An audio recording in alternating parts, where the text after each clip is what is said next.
Welcome, everyone. It's wonderful to see so many of you to make your way here on this warm summer's day.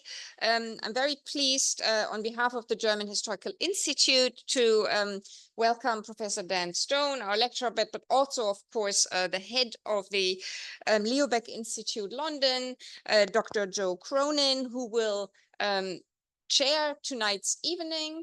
And the summer lecture of the Leo Baeck Institute London is a relatively new event format. It's a second summer lecture, and I'm very, very pleased that we could team up with the Leo Baeck Institute and that we are able to host this lecture. And with that, I will hand over to Joe Cronin, who will, I am sure, be a wonderful host.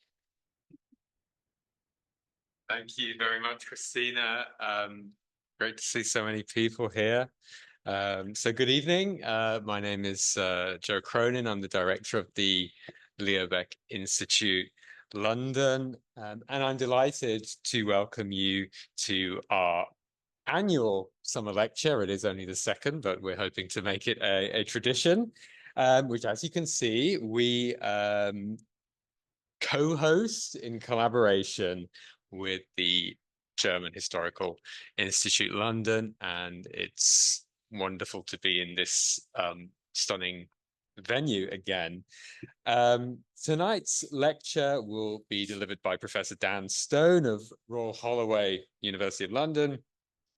Professor Stone, I'm sure, is familiar to many of you, a distinguished historian of modern Europe with particular expertise in the history and historiography of the Holocaust. Professor Stone is an extremely prolific researcher and writer. He has written over 90 scholarly articles, and I've written here 17 books, but I think it's now 20 works. This spans the history of fascism, genocide, theories of race, and of course, the Holocaust.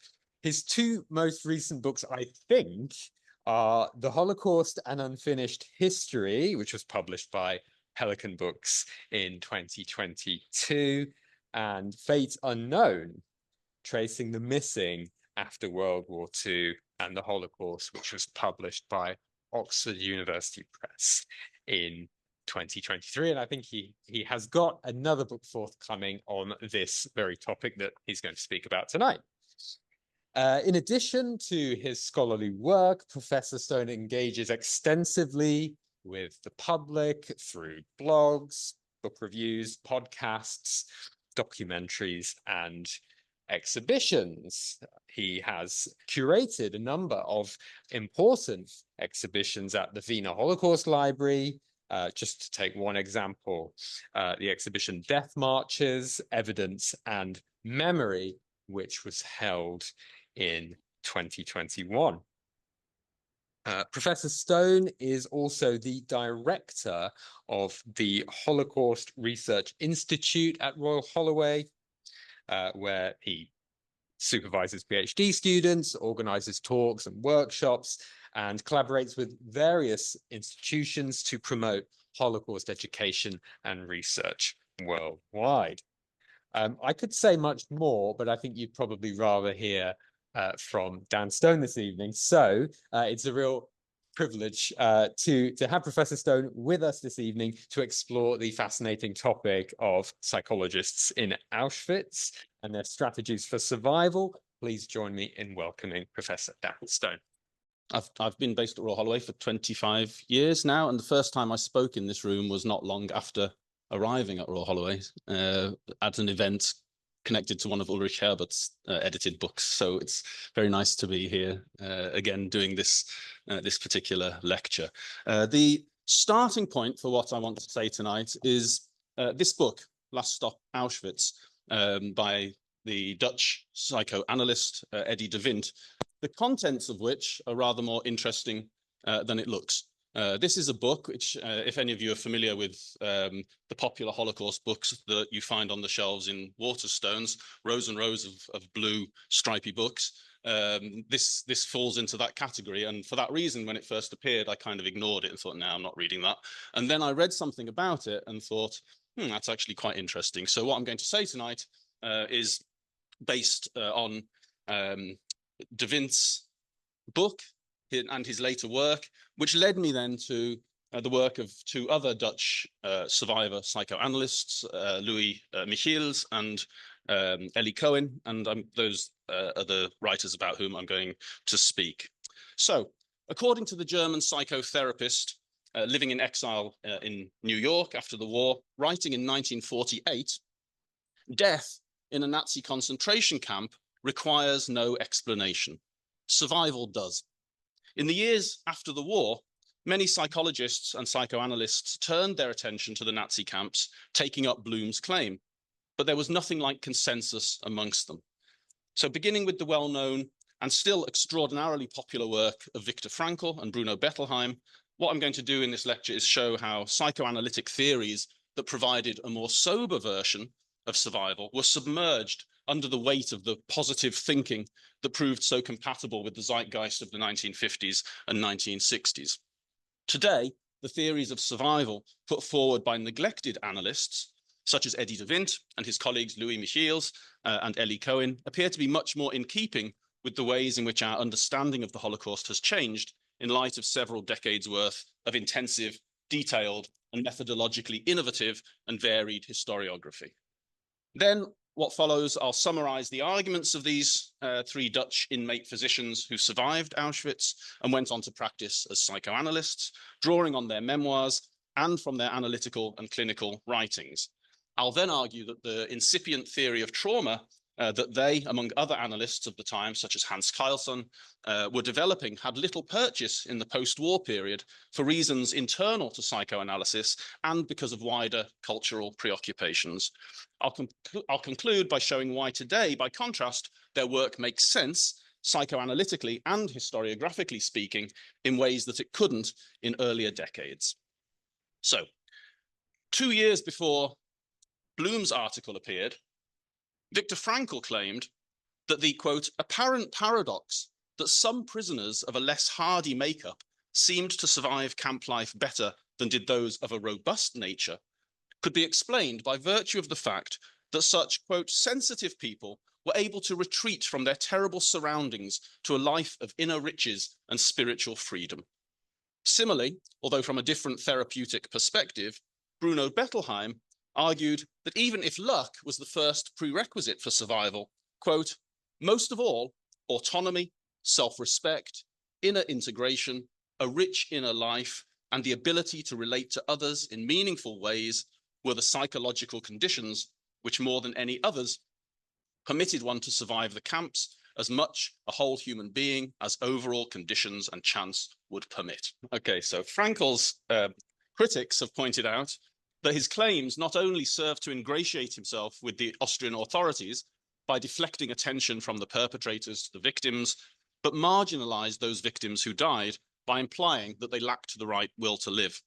Lawrence Langer, writing over 40 years ago, was one of the first to call into question the Frankl cult, arguing that intoxicated by his therapeutic view of human experience, including the Holocaust, Frankl makes physical survival a matter of mental health.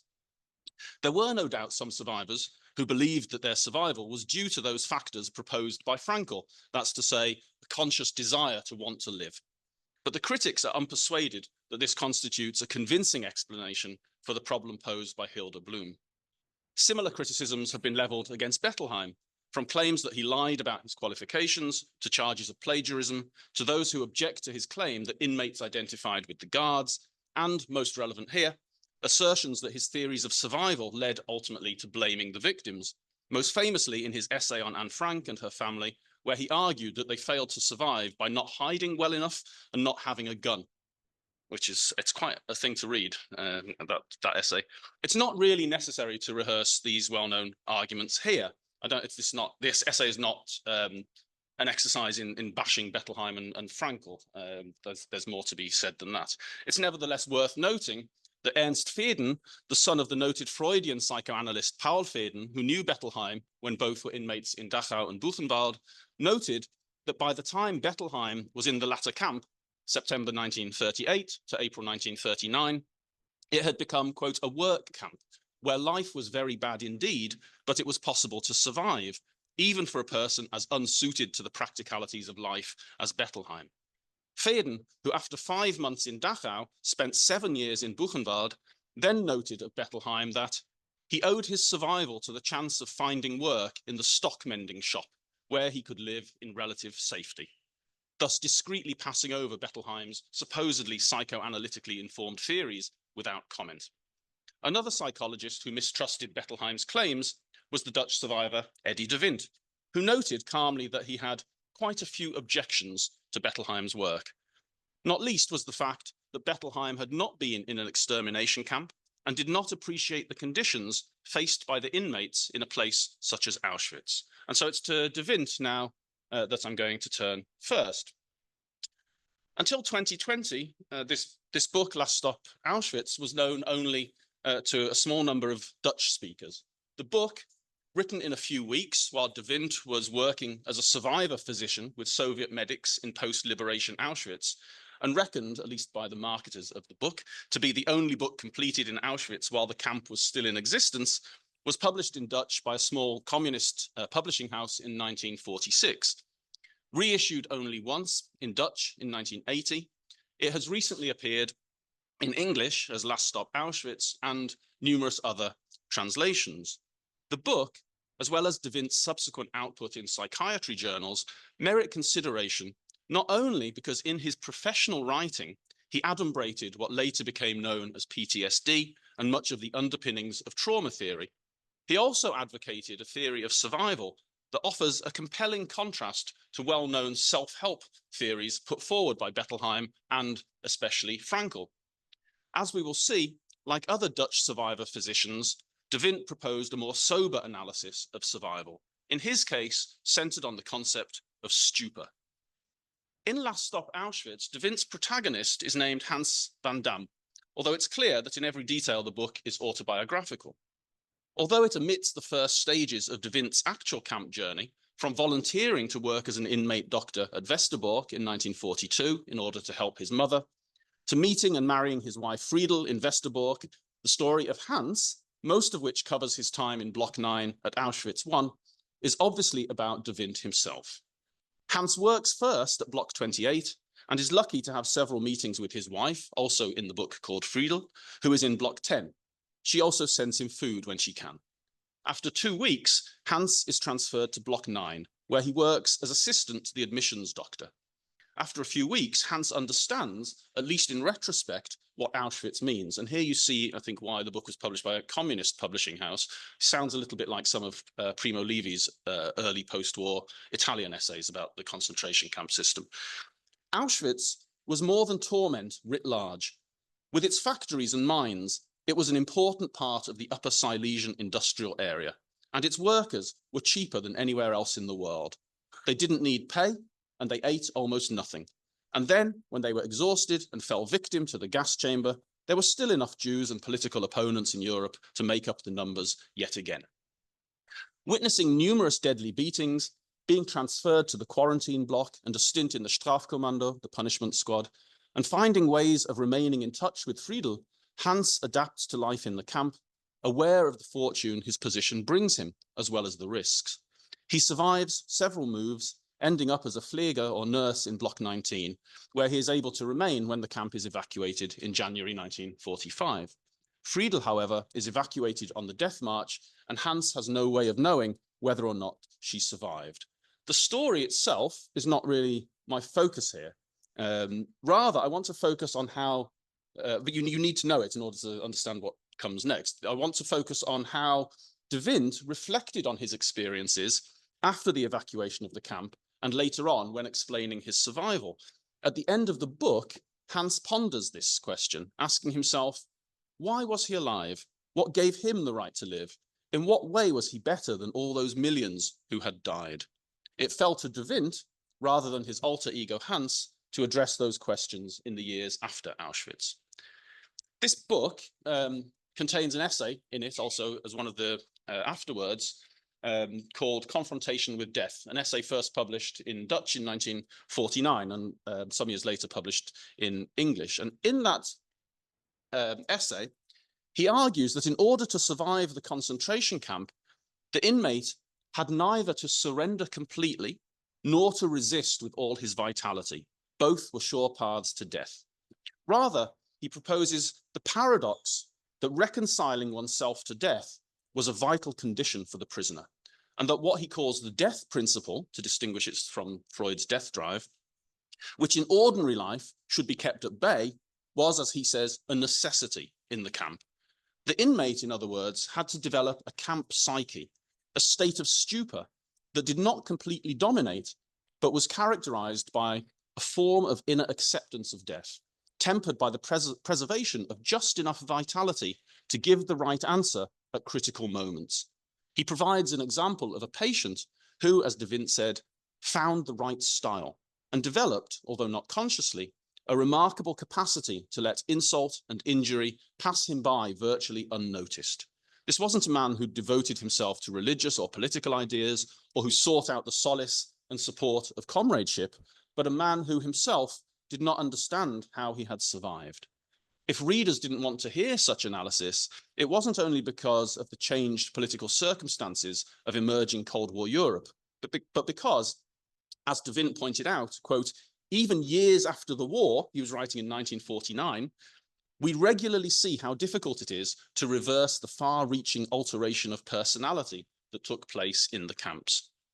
After confrontation with death, de Wind furthered his argument with case studies that he examined in later articles based on his clinical work. And by the time these articles were published in the 1970s and 80s, de Wind's arguments were starting to make sense in the psychoanalytic community and beyond, thanks to his discovery of PTSD in the wake, not his, to the broader discovery of PTSD in the wake of the Vietnam War.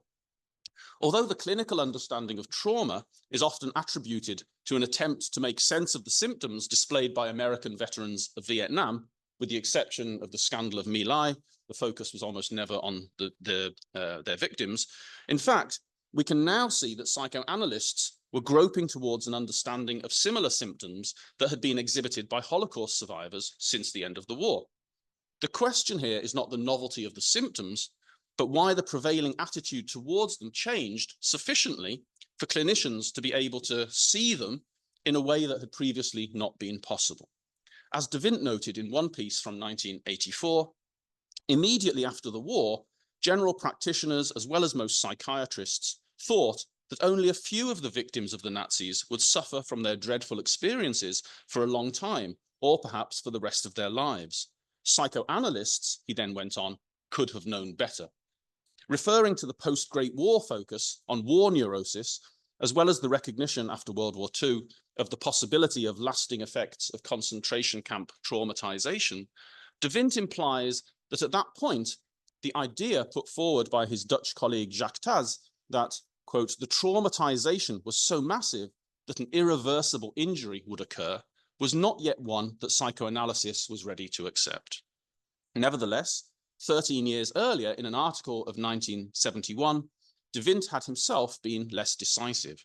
On the one hand, groping towards the new understanding, he wrote that the problem of psychic trauma in adult life seems to be in contradiction to the psychoanalytic theories of the importance of the early life in determining the personality patterns as well as the nature of the emotional problems. Yet a few pages later, in the same piece, he drew back somewhat, restating the more orthodox position that, quote, traumatization by persecution or other traumatic events in adult life is probably always unconsciously linked with memories of infantile traumata. He acquired more confidence in his views over time.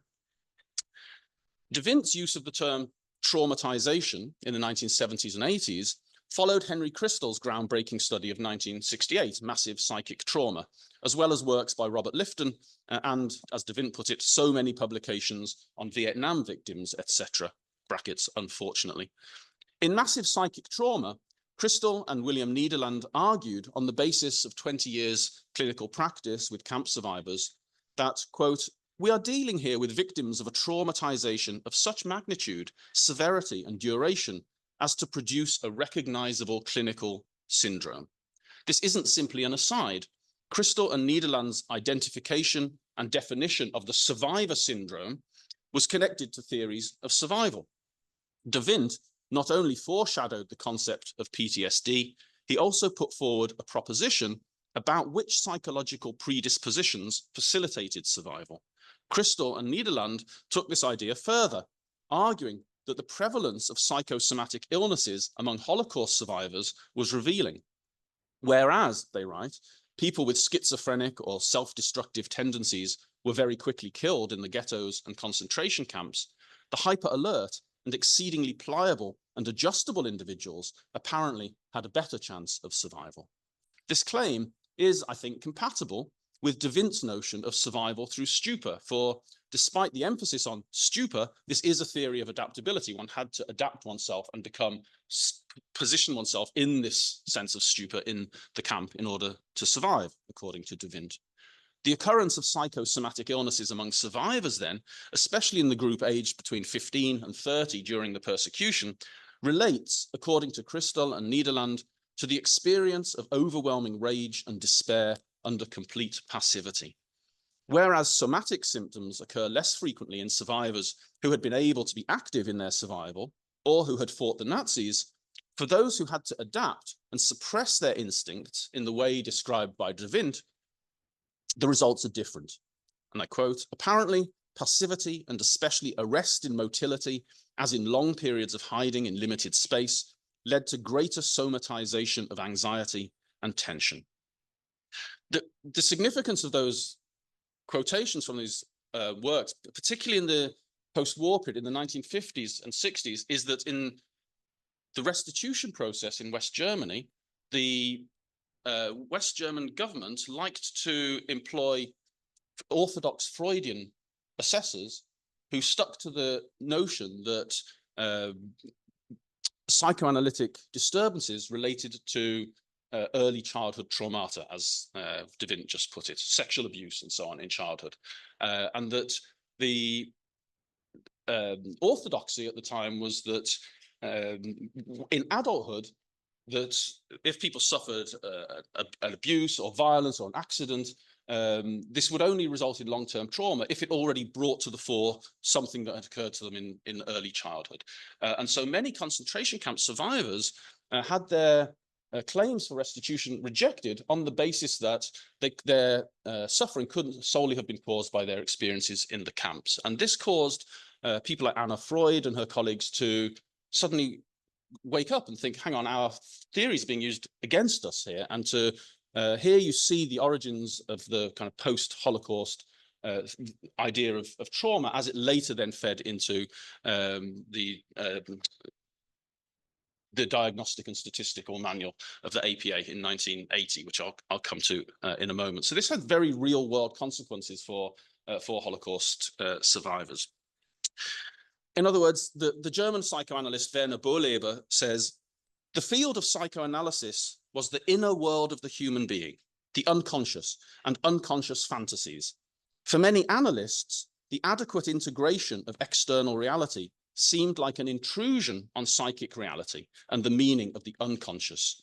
In other words, survival was what was at stake, if not survival in later life. Although questions of resilience, suicide, and the struggle to find life worth living were themes that analysts grappled with in their clinical encounters with survivors. So these were topics that were being kind of thrashed out here as analysts tried to deal with what they were seeing in front of them with survivors, and then to relate that to restitution claims and this fight that they were having with the Bonn government over who was eligible. So by the time he published his later clinical articles, De Wind was making the case for the idea of trauma being caused by his patients' experiences under Nazi rule, thereby, as I say, taking on the West German restitution process. This seems blindingly obvious to us now, but it's important historically to understand that this was not always the case, that this was something that had to be worked on for several decades before it became understood by clinicians and wider society. The analyses themselves remain consistent with his first post-war treatments. In 1971, de Wind claimed that the ability to regress had great survival value. A year later, he repeated the claim more emphatically. The capacity to regress proved essential to survival. These claims were made on the basis of clinical work with survivors. And by 1984, this is what he was saying: only those in whom the prerequisites for any form of quick adaptation existed, especially for a quick inversion of their view on life and death, had a chance to overcome the most difficult first weeks and months. In normal life, it is pathological if one can only think in terms of disaster and death. In the camp, the paradox was that only those who were able to accept the certainty of having to die could live on for the time being. It's hard to think of an argument that is more different from Bettelheim's and Frankl's. So the main point really is that de Wind not only foreshadowed the acceptance of trauma as a genuine diagnosis, but consistently offered, on the basis of his clinical and personal experience, a theory of survival that markedly differed from those prevailing in the post-war years. His arguments don't mark a complete break with those of Bettelheim and Frankl. And this is what's the paradox here, is that de Wind's argument is based on an analysis of his those he's treating, his patients. When you read Last Stop Auschwitz, the account of Hans suggests something different. Hans in the book is in a privileged position as a doctor in Auschwitz, albeit we know that the concept doctor in Auschwitz has very little to do with what we understand a doctor to be in terms of access to resources, hygienic circumstances, and so on. But he operated in the camp as a man not in control of his own destiny, but certainly you see him acting with guile and intelligence, trying to make decisions, in a position to make decisions in a way that was not given to the ordinary inmates. And so the arguments from Bettelheim and Frankl that one needed a rich inner life, spiritual resources, and so on to survive, we see that in de Wind as well. But I think it's not the full extent of his position. We can see perhaps in de Wind an example of the psychoanalyst Elie Kurilov's argument that after the war, psychoanalysts divorced their personal experience from their theories and clinical practice, albeit with a caveat in de Wind's case that, as we've seen, he by no means shied away from talking about and working with victims of Nazi persecution. Rather, what we see in his case is a tension between what he wrote in his transparently autobiographical account of Auschwitz and his later descriptions of working with survivors in a clinical setting, where he devised his theory of stupor. Unlike Frankl, however, it's clear from his clinical practice that de Wind was not satisfied only with reference to the inmate's spiritual life, and neither was Elie Cohen, to whom I'm going to turn next. Sorry, I should have put that one up before. That's the book by Crystal, Massive Psychic Trauma. It's an important collection of essays. These are Cohen's two main books. Cohen cited de Wind's confrontation with death in his 1952 doctoral thesis, subsequently published as Human Behavior in the Concentration Camp, and which has been in print ever since. His long chapter on the psychology of the concentration camp prisoner indicates 3 stages through which inmates passed: initial reaction, adaptation, and resignation. He's clear that, quote, a prisoner's spiritual life was of very great importance, that it fitted him better for adaptation, and that through it he might considerably add to his chances of survival. Yet, Cohen criticized Bettelheim, as we've already noted, for stopping there and for suggesting that inmates failed to help themselves. Indeed, having stressed the importance of spiritual life, he then emphasized the need for inmates to lower their own spiritual standard, since, quote, if one wanted to survive, one could not but accept the standards prevailing in the camp. As with de Wind, Cohen's scholarly work is not always in accord with his own experiences, yet they seem more closely integrated than de Wind's. Cohen has much to say about depersonalization, regression, jealousy, group libido, and identification with the guards. But he always returns to, quote, one factor that was entirely outside the prisoner's control: luck, fate, accident, call it what you like, which often caused the prisoner's life to take an unexpected turn. The importance of a spiritual life, of resignation, and especially of luck, are all apparent in Cohen's own account of survival. That's this one, The Abyss, a confession. Like de Wind, Elie Cohen was in Block 9 at Auschwitz, where he worked as a doctor, having previously held the same position at Westerbork. In his frank confession, The Abyss, 1971, based on a series of interviews that had appeared in the newspaper The Vrij Nederland, Cohen says of himself that he, quote, climbed the social ladder fairly quickly in Westerbork, and that based on his experiences, he came to understand that man is an egoist. This is not explicitly the reason why his book was subtitled in the Dutch edition An Ego Document, but it tells us a great deal about Cohen's understanding of his survival. He explains on several occasions that only his position as a doctor saved his life, and that ending as the case reporting doctor in Block 9 meant having an important, prominent position. In several important respects, however, his disarmingly frank confession somewhat mitigates his self-criticism. He insists on the overriding fact of being a doctor and therefore prominent, but also notes the significance of having a close friend in Auschwitz. He didn't have his wife close by, as did de Wind and Louis Micheels, since she and their young son had been murdered on arrival at the camp. But above all, and here he comes close to confirming de Wind's theory of stupor, he attributes his survival to looking to his own protection through what he calls depersonalization. Quote, you looked on as though through a peephole, taking no part in things yourself. You watched it, it didn't concern you. Or as he wrote in his book, The 19 Trains to Sobibor, you had to learn to watch horrifying events with empty eyes. You could not afford to feel pity. You had to get calluses on your soul. In brief, you had to pass through a period of customization. So, although he agrees with Frankl and de Wind that a spiritual life considerably added to the chances of survival, he goes further, saying that the next condition essential for adaptation was the lowering of one's own spiritual standard. To this, he adds, somewhat confusingly, the drive for self-preservation, which sounds again like Frankl, but he concludes his book by citing Bloom's 1948 study, which emphasizes, as Bloom puts it, one great unpredictable force that ruled over life and death on the inmates. It was the anarchic power of accident. Cohen concurs, noting that the ability to adapt, which could take a year, was wholly dependent on the luck of surviving that long in the first place. The third analyst I want to turn to is Louis Micheels. And what happened to him adds to the store of information backing up de Wind's and Cohen's arguments. Micheels, a Jewish medical student in Utrecht in 1940, when the Germans occupied the Netherlands, was captured with his fiancée Nora in October 1942, as the two of them were attempting to cross the border into Belgium. Held first in Mechelen, Malines, in April 1943, they were deported to Auschwitz and separated. Micheels was initially sent to the slave labor plant at Monowitz, Auschwitz III, where he was put to work as a nurse in the camp hospital. After becoming ill himself, he was sent to the Auschwitz I Stammlager hospital, where after about a week, a parcel containing a note and a sardine sandwich arrived for him from Nora, who had been told of his arrival in the camp.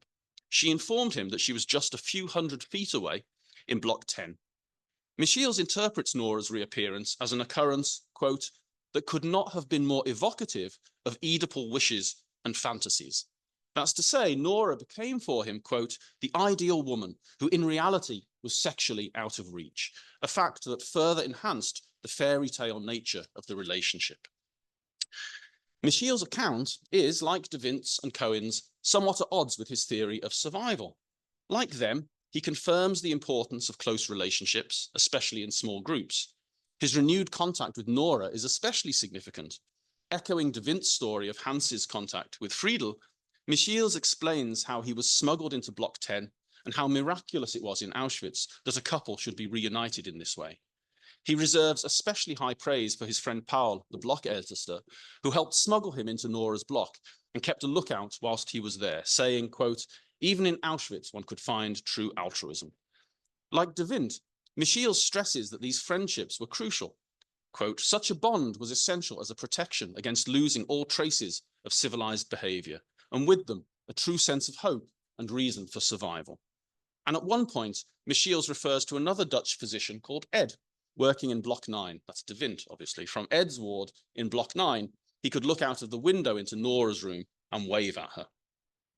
After the war, Micheels immigrated to the US, where he became a practicing psychoanalyst and clinical professor in psychiatry at Yale. He and Nora were reunited in June 1945 in Amsterdam, but a few months later they separated. Nora had not expected Micheels to survive, and this fact hurt him, as Micheels felt that, quote, it took some unusual fortitude to accomplish this, and that she had surmised I did not possess this special ingredient. For his part, Micheels pondered years later, I am convinced that another important factor contributing to our parting grew out of my desire to forget the immediate past.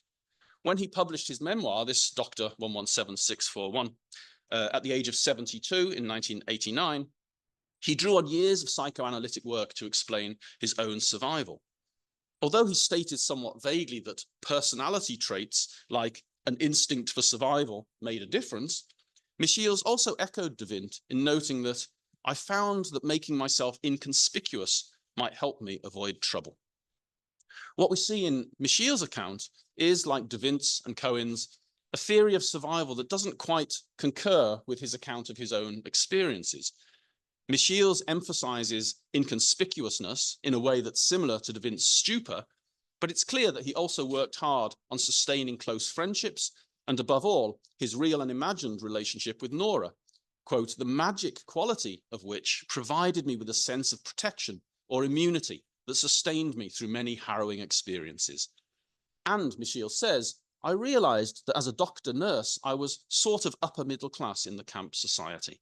Indeed, the fact that all three men were doctors, at least nominally able to practice their craft, however imperfectly in Auschwitz, gave them not just a sense of purpose, but access to resources and a status that by no means overrode the role of luck, but made their luck just a little less capricious than the average inmates. Okay, I've got a few concluding thoughts on what this all means. So first of all, providing an account of survival, as in de Wind's, Micheels' and Cohen's own accounts of their survival, is of course not the same thing as surviving. Whatever their personal traits, the psychologist survivors discussed here all survived, as they admit, to a greater or lesser extent, through luck. Even if adopting a kind of stupor was a sine qua non, and we would be wise, I think, not to make this a universal condition, there will undoubtedly have been many inmates who took this stance but did not survive. Without luck, nothing was possible. So we can perhaps confirm, albeit cautiously, what three psychologists, Benner, Roskies, and Lazarus, wrote over 40 years ago, that denial and selective apathy were keys to survival. With active denial and selective apathy, cognitive appraisals continued, but they were reduced to bare essentials. The persecutees could not survive if their appraisals were not adjusted downwards to basic survival issues. Only those who could engage in selective apathy and active denial survived. Or, as the author of an article in the Polish Przegląd Lekarski Oświęcim noted, that's the Auschwitz Medical Review, noted in 1970, quote, suppression was the usual defense mechanism then. It enabled the prisoners to survive the most critical period. So selective apathy, suppression, what de Wind calls stupor.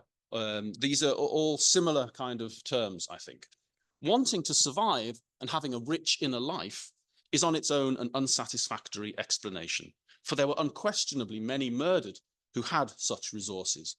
Those who survived did so primarily through luck, and then through allowing themselves to adjust their expectations downward to get through each day. Nevertheless, it's undeniable that some of the most powerful accounts of survival that we have come from individuals who devoted themselves to caring for others, had a network of friends and a rich spiritual life, understood in the broadest sense. So there's a kind of paradox here. A great reversal took place in psychoanalysis with the formulation of the concept of trauma. After the war, it was still de rigueur to argue that psychic illnesses stemmed from childhood disturbances. As late as 1972, de Wind felt obliged to note that some of the experts among the German rehabilitation authorities were terribly wrong when they considered infantile neurosis to be the cause of the illness that followed after the war. Most of the prisoners were well balanced psychically until the war. The infantile neurosis only influenced the victim's reaction pattern. This denial that persecution was the cause of the last sequelae may well be inspired by the wish to minimize the enormous guilt of Nazi Germany. He was confirming what Christel and Nederland had written a few years earlier, when in response to studies such as those conducted by émigré analyst Hans Strauss that argued that survivors of Nazi persecution had a lower rate of mental illnesses than the population of New York, they noted that, quote, "We are confronted with the illogical conclusion that people's mental health is improved by persecution." And as the historian of psychology Dagmar Herzog notes, Hans Strauss was one of the favorites of the West German restitution authorities, unsurprisingly. Today, by contrast, at least according to psychologist Nathalie Seider, French psychologist, the trauma of concentration camp survivors has become the paradigmatic case of all psychic trauma. This isn't the place to recapitulate her claim that what was once called concentration camp syndrome has been redefined since 1980, when it was first codified in the American Psychiatric Association's Diagnostic and Statistical Manual, as PTSD, with the result that the specific suffering of the Nazis' victims has been occluded in favor of a supposedly universally applicable diagnosis for all trauma-related suffering. Nor is this the place to pass judgment on claims such as Jacob Lomrantz's, that the focus on psychopathological suffering and the overuse of the term survivor produces what he calls a bulldozer effect that prevents both differentiation and changing impact of the trauma across the lifespan. But if Seider is right, it matters a great deal to which accounts of survival we give credence. Both Bettelheim and Frankl, even if we grant that they, especially Bettelheim, stressed the importance of luck, favored an explanation that primarily placed store on the victim's will to live. That's to say, their being able to draw on inner resources. As we've seen, for de Wind, Micheels, and Cohen, even though their own accounts emphasize the importance of relationships with other people, they argue on the basis of their clinical work that survival was less to do with the inmate's inner resources than his or her ability to enter a stupor-like state in which acceptance of reality maintained a delicate balancing act with not surrendering. Micheels expressed this clearly when he wrote that he knew of people who survived more than 3 years in the camps, but who were killed in the final days of the war. People who, in his opinion, quote, had the essential ingredient or a will to sustain life, without which survival was impossible. Merely the fact that de Wind's and Cohen's studies were published in the immediate post-war period is not enough to accord them analytical priority. After all, the first incarnation of Frankl's Man's Search for Meaning was written or dictated in 1946, and Bettelheim's famous article on human behavior in extreme situations was published in the US in 1943. De Wind opened his article of 1949, Confrontation with Death, with the claim that, quote, immediately after liberation, people were keen to read everything that was published about the concentration camps. He then went on, the public devoured it all uncritically, but soon became sated.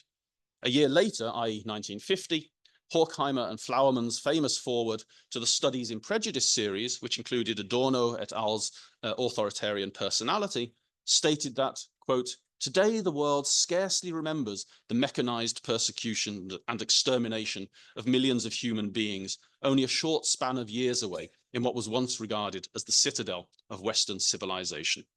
The fact that de Wind's book has been republished to great acclaim in many languages in the last few years, and as I say, despite the kitsch marketing of the book, the text says what it says, speaks volumes about changing understanding of Holocaust trauma.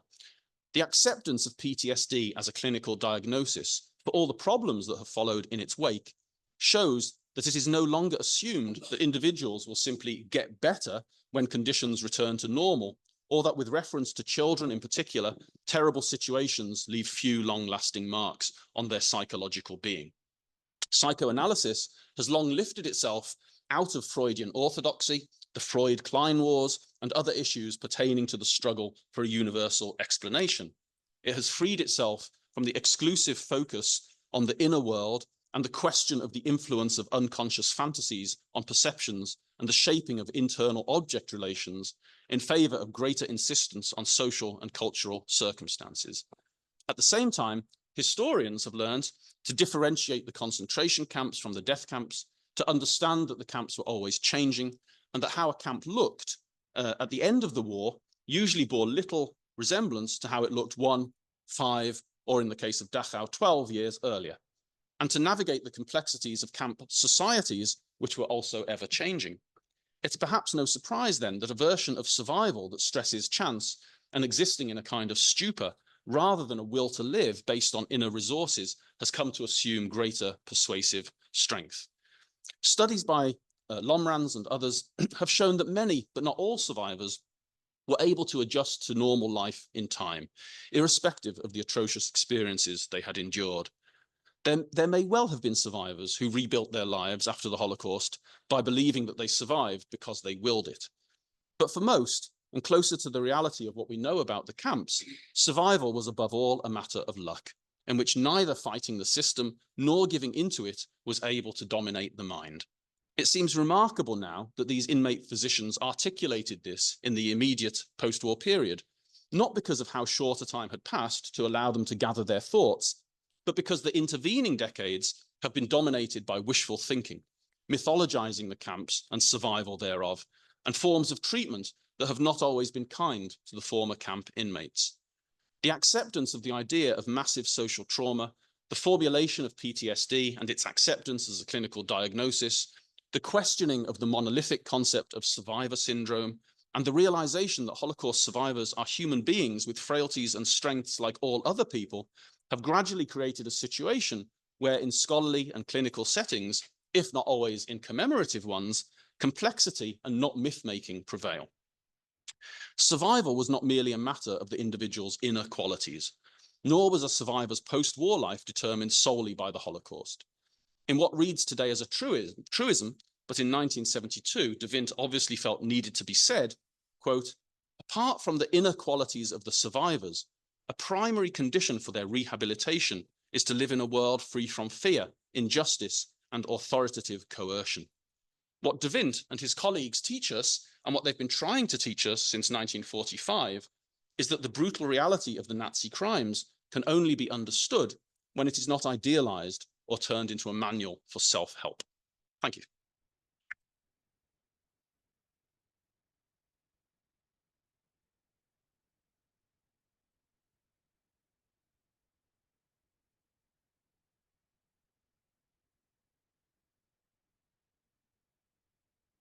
Well, thank you so much, Dan, for a really wonderful, thought-provoking lecture that raises so many questions, and hopefully we will have some of those questions posed by the audience now. We will take questions from the room and also from Zoom, which is always interesting, but we will see how we get on. The technology is just about held up now. So if you are watching on Zoom, you can either type your question into the chat and we will read it out, or if you like, you can raise your virtual hand or say in the chat that you'd like to speak, and we will come to you and you will be able to speak as well. So is there anybody? Yes, I will. A few hands have gone up. Thank you.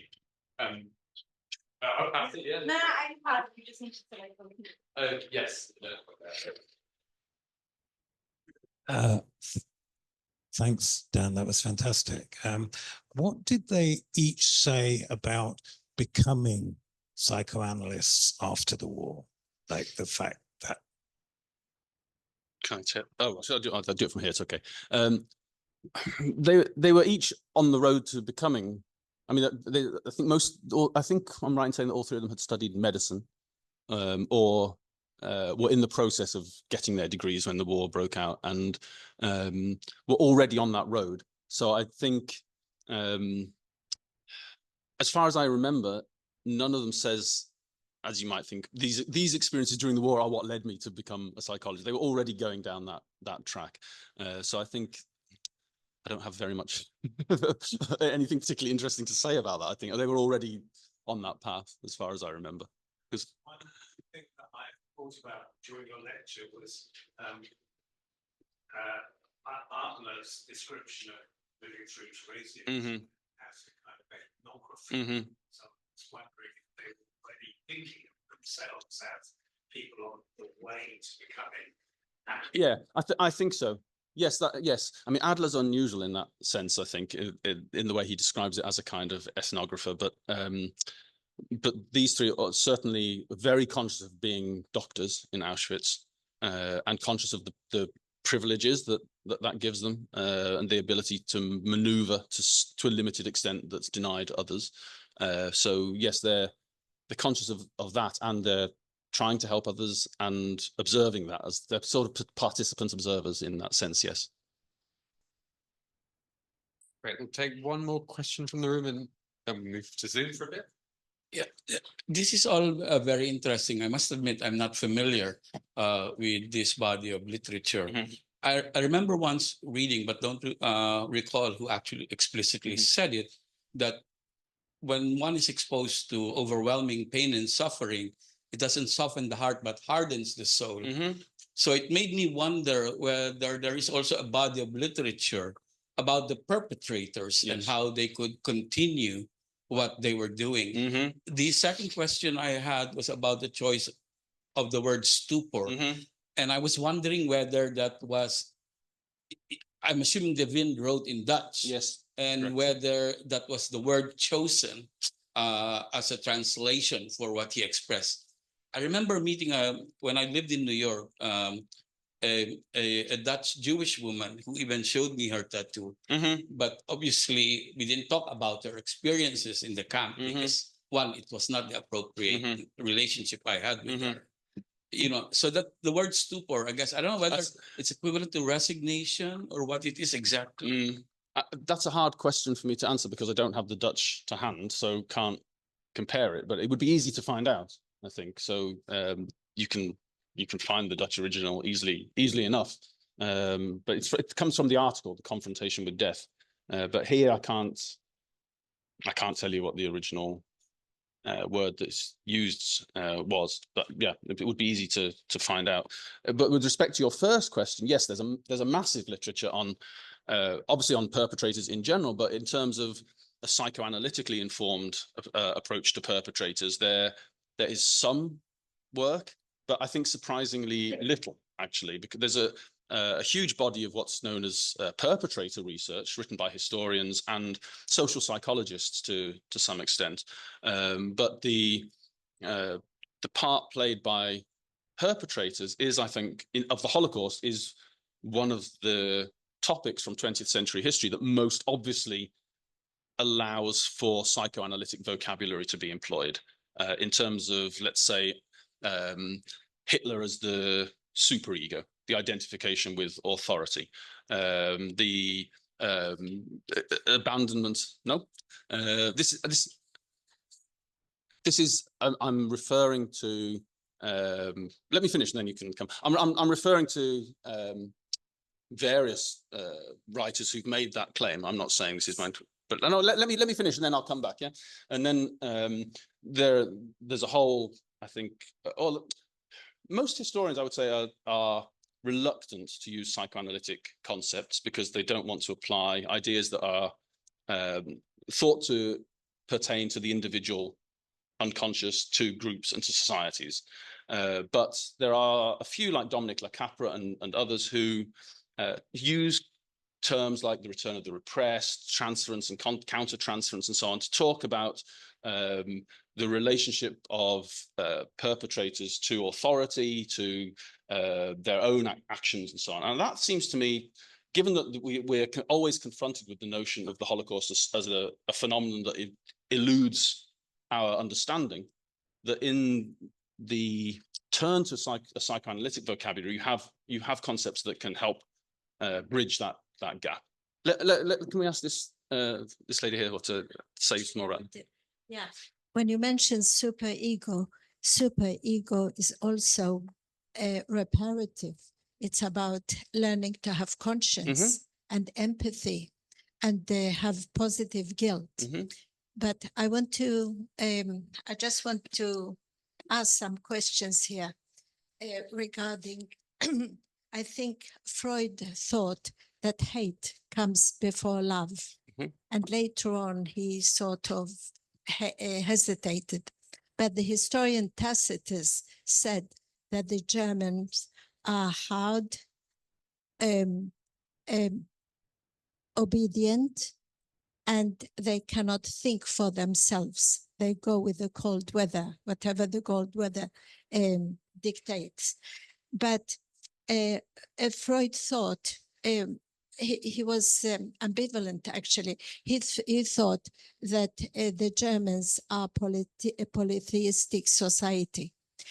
And most of the practitioners at the time were godless Jews, intellectual godless Jews. That's what they call themselves. And also Freud. He thought we don't hear those other voices.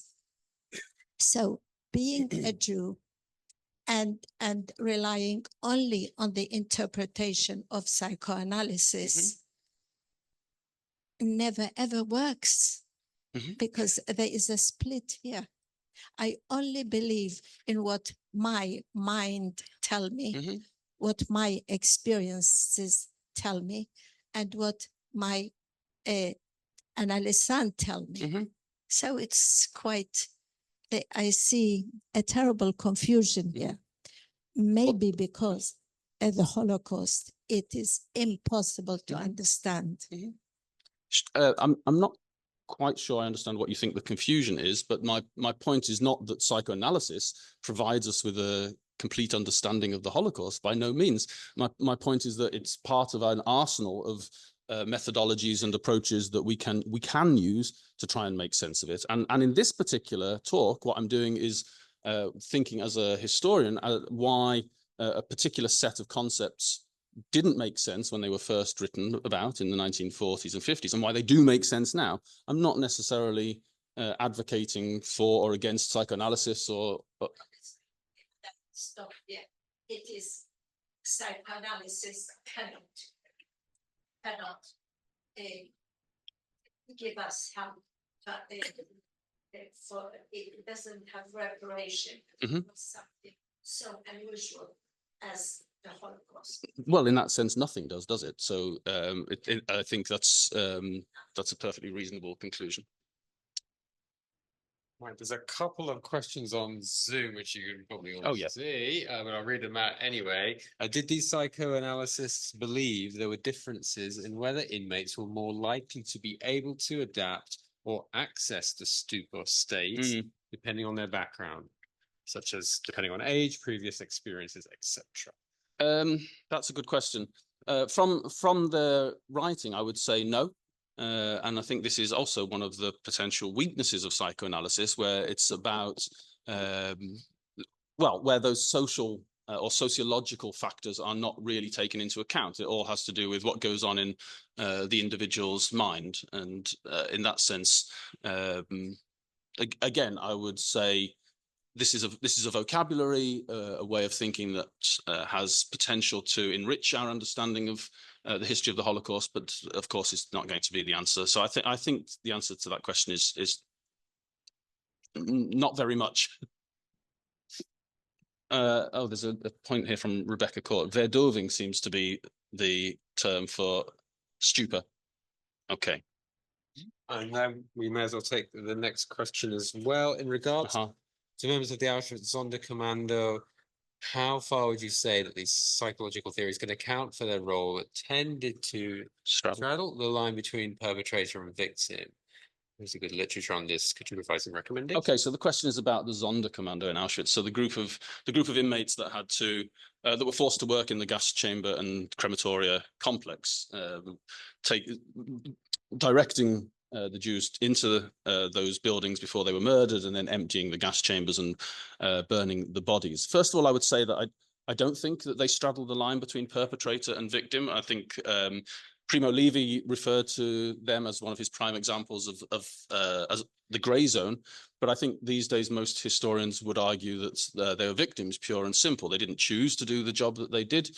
The small number of them who survived are people who were I mean, it's painful to read their accounts or to, to listen to the interviews with them, people who are truly devastated by what they'd done, but they also speak to something that relevant to the talk I've just given, which is that human beings can and try to survive any circumstances that they're in.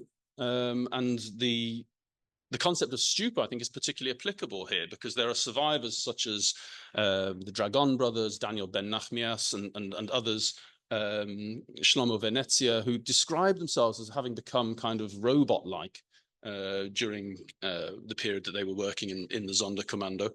So I think that the psychoanalytical theories do have some purchase on the lives of the Sonderkommando. There is now some good literature on them. I would recommend Dominic Williams and Nicholas Chair's book, Matters of Testimony, which is a brilliant analysis of the so-called scrolls of Auschwitz. So the texts written by men in the Sonderkommando while they were working there and buried under the ground and dug up after the war, tales of their what they'd experienced there. Christina wants to say.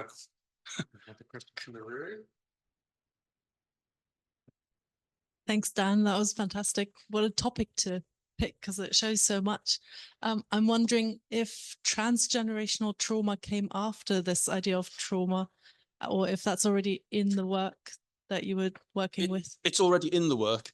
I mentioned him at the start, but didn't say much more about him. But Hans Keilson is the main person there. So he described it as sequential traumatization, and that's he showed this in what we would now call intergenerational traumatization. So I don't know too much about it. I haven't really gone down that line, but it's certainly there from the very start that the people who are identifying trauma as a proper clinical diagnosis are identifying it across generations. Yes. So there's a couple of collections of Keilson's essays that you can easily get hold of. Christina. I have a question about the history of trauma as well. Namely, I often associate trauma as a concept that comes from soldiers and the Vietnam War and PTSD coming from there. So how does this diagnosis of trauma in survivors relate to the diagnosis of trauma in soldiers? And was there more or less willingness in the community of psychoanalysts and psychologists to accept it when it related to war soldiers rather than survivors of the Holocaust? It's a really good question. I think that the studies that were being done by people like those I've described here were preparatory to what was then discovered during the Vietnam War or in the aftermath of the Vietnam War. In other words, I think that the debates, particularly about restitution, those debates, I think, opened up a discussion in psychology and psychoanalysis that then meant that in the wake of the Vietnam War, the psychologists were kind of pushing at an open door.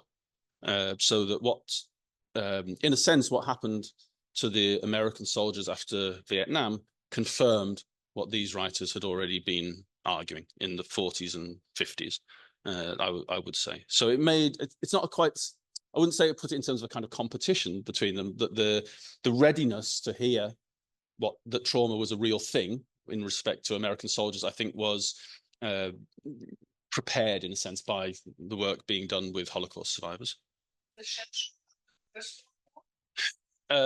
Is the kind of background for this, railway spine, shell shock, all those early 20th century phenomena, fear of speed and flying and modern machines in general and so on. Those were things that we would now, I think, understand as trauma, but there was a sort of early groping towards this understanding. Yeah.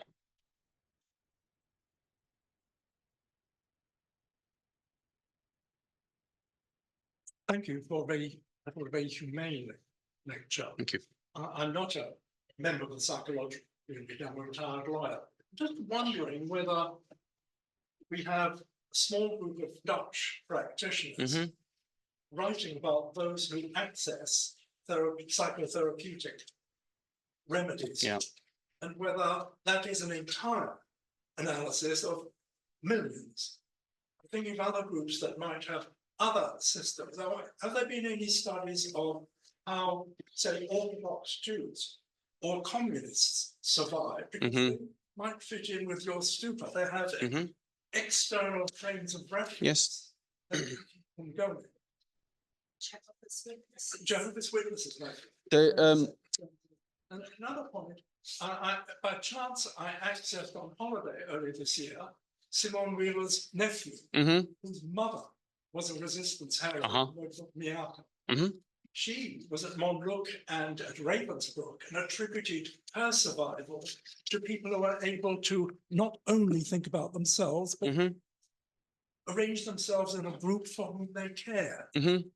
Yes, I think it's a really good point, because one of the things that, look, I've spoken about 3 particular psychoanalysts. There's a huge literature on this subject, okay, on psychoanalytic reflections and dealings with the Holocaust from the period of the war up to the present.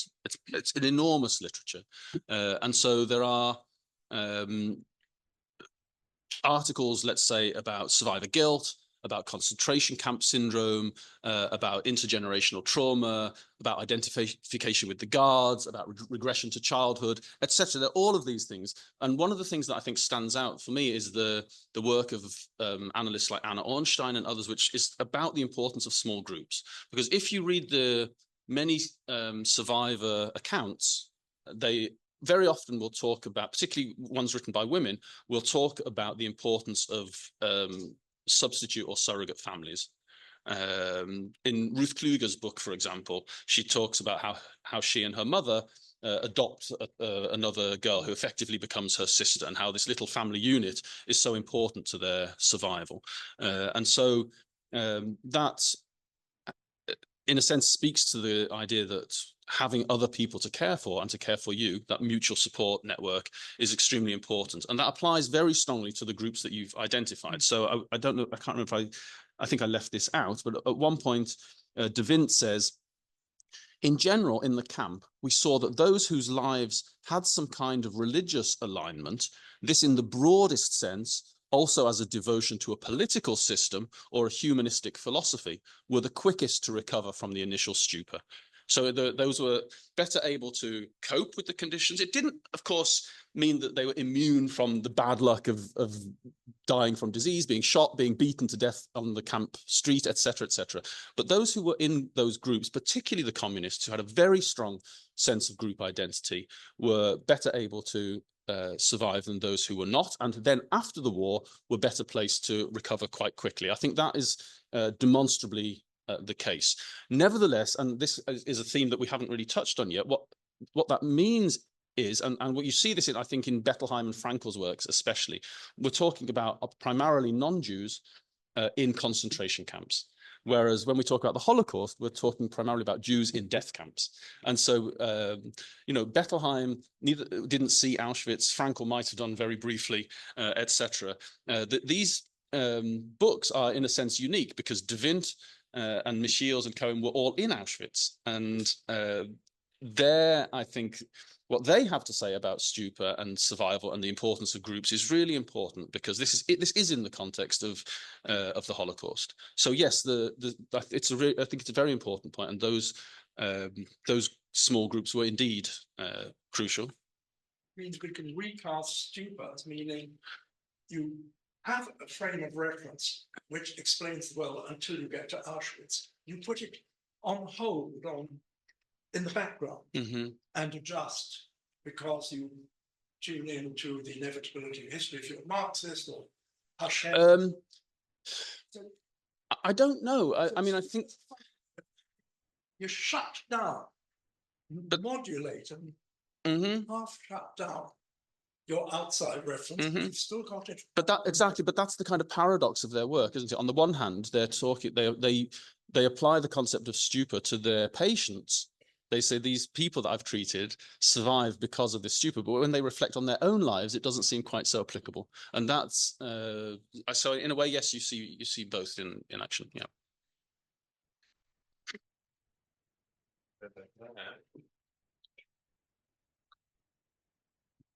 The other translations. Yeah, there's lots.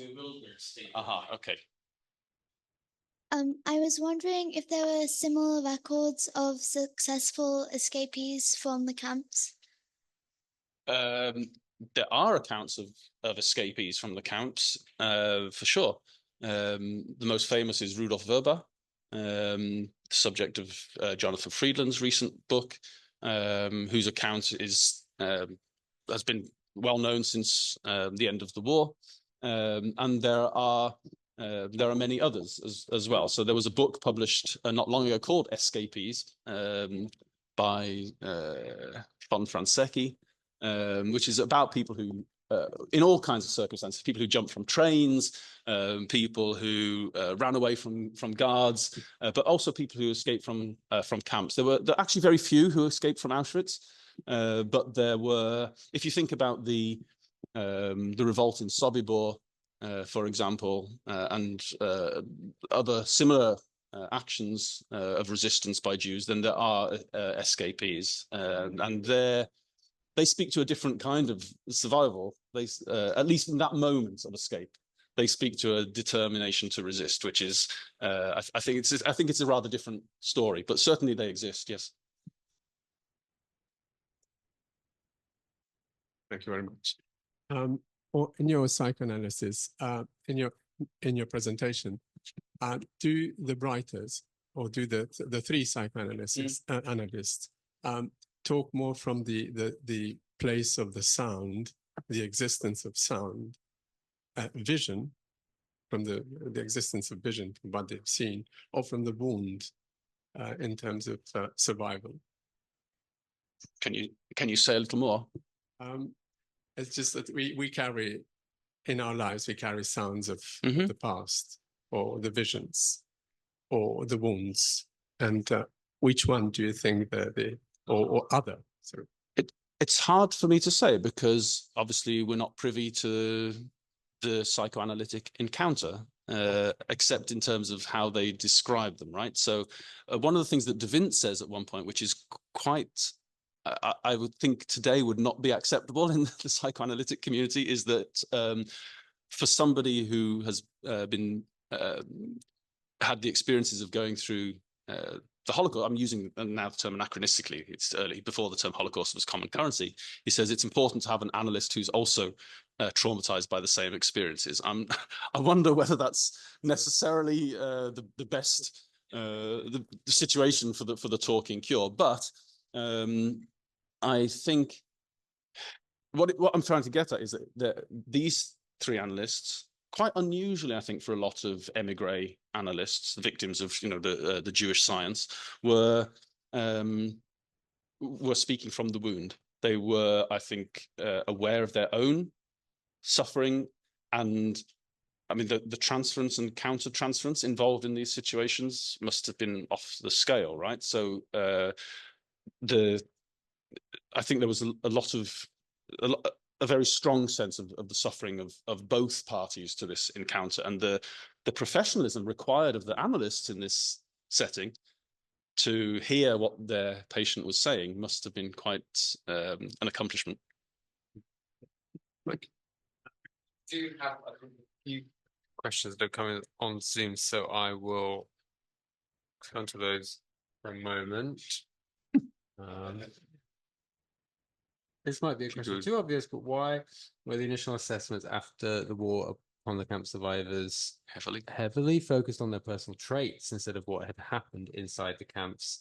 Was there an unwillingness or incapability in the public government to grapple with these historical events? Okay, the answer. Thanks, Anne, for that question. The answer is because I'm talking about psychoanalysts, and psychoanalysts treat individuals, and the concept of psychoanalysis is based on free association and the individual talking about what's going on in their mind and trying to contact with the unconscious and allow the unconscious to speak.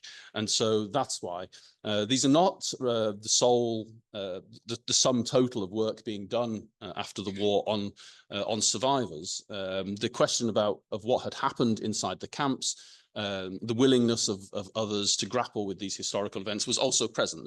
There's a quite large literature from the mid-1940s onwards written by sociologists trying to understand the concentration camp system. There are early works by scholars in other social sciences as well, trying to make sense of what had happened. So, I mean, I cited a few there. If you think of the work by the Frankfurt School, Adorno and Horkheimer and others, Lowenthal, again, you know, it's work that straddled psychoanalysis, sociology, philosophy, but there's plenty of work to be found from the late 1940s that does indeed deal with the social history of the camps. One more of the Zoom questions. Do you have any thoughts on how we can put these psychoanalytical or psychological theories in conversation with Jean Amery's earlier writings on trauma, death, and violence, and with the writings of other psychoanalysis such as Dory Laub or Kathy Carruth? Oh, that's a very large question. I mean, Laub is someone who I cite repeatedly in this study because he's one of the, I suppose, most important in terms of the development of oral history. You know, he was one of the founders of the Fortunoff archive. And the similarity or the proximity of the oral history interview to the psychoanalytical encounter is obviously quite clear. In psychoanalysis, you have, I mean, before the advent of group psychology, you have a dyad, the analyst and analysand, and in the oral history, you have a triad with the camera being the third party, which of course changes the dynamic, but nevertheless, there is quite a lot of similarity between the oral history and the psychoanalytic session. There's, I think, also Laub is important because he's one of the few that I know of. There's a chapter by maybe Crystal in that edited book, Massive Psychic Trauma, that I mentioned earlier. He's one of the few. Laub is one of the few who's written about psychotic survivors, institutionalized Holocaust survivors who have been largely forgotten in Israel and elsewhere. So there's a large psychoanalytic literature on debates about resilience, aging, illness, you know, whether Holocaust survivors live to a longer age than most people, or the extent to which they adapt or not, you know, the extent of their resilience. But there is also a group of Holocaust survivors who are mute, insane, etc., and who are institutionalized. And Laub, it's a kind of problematic article in various ways, but he writes about these people in at least we can say interesting ways. So Carruth, I think, is an obvious reference point for anyone working on trauma, but her work is obviously comes out of literature and the cultural studies appropriation of trauma as a metaphor, I think, and it's some way from what I'm trying to talk about here, which is, I think, a more historically attuned understanding of how the concept of trauma has changed over time. And actually, her work is a good example of what I refer to when I talked about the potentially monolithic understanding of trauma, because you know, she talks about the definition of trauma as the inability to experience an event as you're undergoing it, such that it comes back to you later on. And actually, I think a lot of psychologists would argue that what we think of as flashbacks and nightmares and so on amongst sufferers of PTSD are quite rarely or exceptionally playbacks of the event exactly as it happened, but they are kind of reminders of it, things that somehow trigger a particular association, triggers a kind of sensory memory, but it's not necessarily, I think this comes from the movies more than anything else. It's this kind of notion that people who are traumatized play back exactly as it happened, that what happened to them is I think not always borne out by the clinical writings. Amory is more complicated, I think, because he's one of the great authors of a survivor text, and At the Mind's Limits, I think, is a book that is among the small canon of really, I think, life-changing books on the Holocaust. So I think if you don't mind, I'll just say yes, there are ways in which we could put them in conversation, but I'd have to think about how to do that without, I don't want to not do justice to Amory's work, so I'll stop there. Yes. Thank you very much. I suppose I'm thinking, what's my question? Is something about, does de Wind say why he's writing? Why he's writing? Is it to bear witness, or, you know, and is there a difference between sort of, you know, descriptive memoir written quite soon after the war and something a bit more analytic that you've been talking about? I mean, how aware were the early writers in the late, you know, in the 5 years after the war, aware of those sorts of dimensions? Yeah, it's a very good question. They were aware of them, and actually the analyst Hilda Bloom, who I started with the quotation, "Death in a Nazi camp needs no explanation, survival does." She writes in the article that quotation comes from about how, which is actually a review article of about 12 things that had been published from the mid-30s through to the end of the war about the Nazi camps. She writes in that article about how writing is the start of a kind of repair process for the survivors. And I, as with most of these things, I think, yeah, it might have been for some of them, but for others, I'm not so sure. So I'm not sure who wrote there's a kind of preface to the text, which I'm not sure exactly who wrote it, maybe the translator, who says, Eddie hid and remained in the camp. It would take months before the war ended. He joined the Russian liberators. By day, he treated the often very ill survivors the Nazis had left behind, and also Russian soldiers. By night, having found a pencil and notebook, he began to write with furious energy about his experiences at Auschwitz. In his traumatized state, he created the character of Hans to be the narrator of his own story. Other than in a few instances, the horror of his experience was still so raw, he couldn't find the words to describe it in the first person. I'm not entirely sure. It's one page of italics before the text. I suspect maybe the translator. I've asked the translator, but is it listed as fiction or non-fiction? No. It's a memoir, but it's quite clear that. But I don't know. I mean, I think that's partly true, but you could also read it another way. That he very deliberately chose not to write in the first person, not because he was too traumatized to do anything other than that he did, but because it was also a strategy for the reader, for his wife, for all sorts of other reasons. No. No. Of course, Wiesel's Night in all its various versions are written in the first person. So yeah, absolutely. But de Wind's text is not. Yes. We can take a couple more questions, and I think there's still a few on Zoom. Maybe we'll collect a couple now. To state the obvious, mental health is a very complex area, and even more so when we view it through the Holocaust.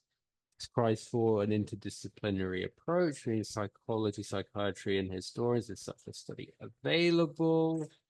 So I know we'll take Okay, someone asking for the recording to be made available. Oh, okay, it was just that one then. Oh, well, that's, I think, quite a good place to end.